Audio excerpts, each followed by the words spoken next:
गृह मंत्री अमित शाह ने भगोड़ों के खिलाफ सख्त कार्रवाई की जरूरत पर जोर देते हुए कई अहम सुझाव दिए हैं। उन्होंने कहा कि हर राज्य में अंतर्राष्ट्रीय मानकों के अनुरूप विशेष जेल बनाई जाए ताकि विदेशी अदालतों में भारत की जेलों की स्थिति को लेकर दिए जाने वाले बहानों को खत्म किया जा सके।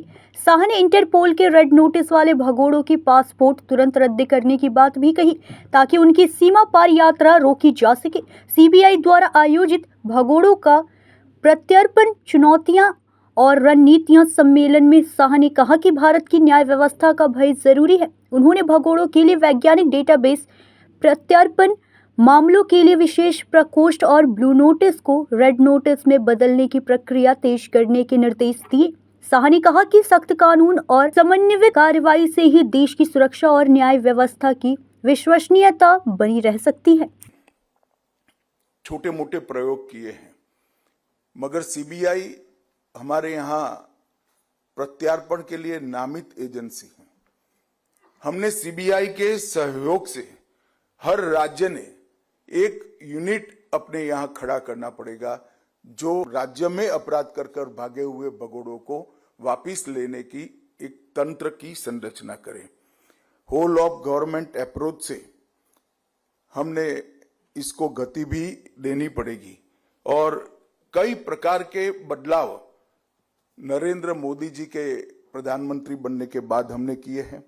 2018 में भगोड़ा आर्थिक अपराधी अधिनियम हम लेकर आए और इसके तहत सरकार को आर्थिक भगोड़ों को भारत में स्थित संपत्तियों का जब्त करने का अधिकार भी दिया गया। लगभग 4 साल के अंदर ही हमने $2 बिलियन की रिकवरी करी है।